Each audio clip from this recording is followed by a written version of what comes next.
25 కాలేజీలకి 5,000 కోట్లట ప్రభుత్వం చెల్లించాల్సిన ఫీజు రియంబర్స్మెంట్ బకాయిలట.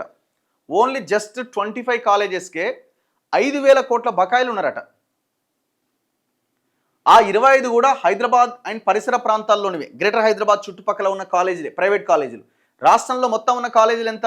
2,400 కాలేజీలు ఉన్నాయి. మరి జస్ట్ ఓన్లీ 25 కాలేజెస్కి 5,000 కోట్లు ఎందుకు బకాయిలు పడ్డాయి? మిగిలిన 2,375 కాలేజీలకు మరో 5,000 కోట్ల బకాయిలట. చెల్లింపులపైన సర్కారు సమాలోచనలు. నెలాఖరులోపు చెల్లింపు విధానాన్ని హైకోర్టుకు తెలపబోతున్న రాష్ట్ర ప్రభుత్వం. అంటే దగ్గర 10,000 కోట్లు కావాలి ఇప్పుడు ఫీజు రియంబర్స్మెంట్ పూర్తిగా కంప్లీట్ చేయాలంటే. ఫీజు రియంబర్స్మెంట్ బకాయిలు రాష్ట్రంలోని కాలేజీలు ప్రభుత్వానికి మధ్య ఇబ్బందికరంగా మారిన అంశం.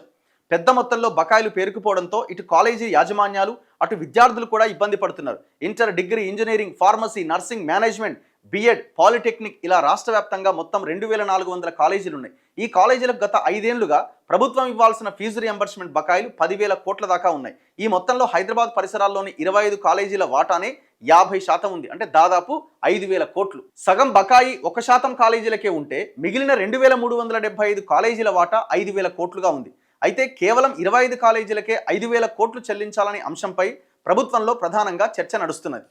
ఎందుకంటే అక్కడ ఫీజులు ఎక్కువ ఉన్నట్టున్నాయి, సో ఆ కాలేజీలకి ఎక్కువ మొత్తంలో పోతున్నాయి. ఇప్పుడు మన హైకోర్టు కూడా ఏమన్నదంటే కొన్ని కాలేజీలు 15 కాలేజీలు ఏమో పోతే పిల్లల దగ్గర నుంచి వసూలు చేసుకోండి అని చెప్పింది. దాని మీద పెద్ద చర్చ నడుస్తున్నది.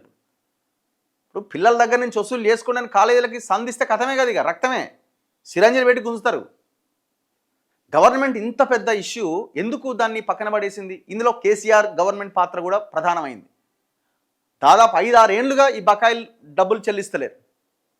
మీకు అన్నింటికి డబ్బులు ఉంటాయి, మీకు ఎలక్షన్లో ఖర్చు పెట్టడానికి డబ్బులు ఉంటాయి, ఇంకే స్కీమ్ అమలు చేయడానికైనా డబ్బులు ఉంటాయి, ఓట్లు పోతాయి అనుకుంటే ఎందుకు ఫీజు రియంబర్స్మెంట్ డబ్బులు ఎందుకు లేవు? ఇక్కడ ప్రజలది కూడా బాధ్యతనే. చదువు అనేది గవర్నమెంట్కి సంబంధం లేని అంశంగా ప్రభుత్వం ఎట్లాగైతే చూస్తున్నదో ప్రజలు కూడా ఇది ప్రభుత్వానికి సంబంధం లేదులే, దీనివల్ల పోయేదేంది, దీనివల్ల అని చూస్తున్నారు. ఇవాళ రైతు బంధు ఒకరోజు లేట్ అయితే రైతులు అడుగుతున్నారు, ప్రజలు అడుగుతున్నారు. పెన్షన్ ఒకరోజు లేట్ అయితే పెన్షన్ ఎందుకు రాలేదని అడుగుతున్నారు. కళ్యాణ లక్ష్మి తులం బంగారం ఇవ్వకపోతే తులం బంగారం ఏదని అడుగుతున్నాం. కానీ మన పిల్లలు కాలేజీలకు వెళ్తున్నారు, ఆ కాలేజీల ఫీజు ఎందుకు గవర్నమెంట్ కట్టట్లేదని ఎంతమంది అడుగుతున్నారు? అంటే ఇది ప్రతి ఒక్కరి ఇంటి అంశం కాదు కాబట్టి, మెజారిటీ పిల్లల అంశం కాదు కాబట్టి మనకెందుకులే అని అనుకుంటున్నారా? 10,000 crores 10,000 కోట్ల బకాయిలు ఉన్నాయి. గవర్నమెంట్ ఇంత దారుణంగా ఎట్లున్నది?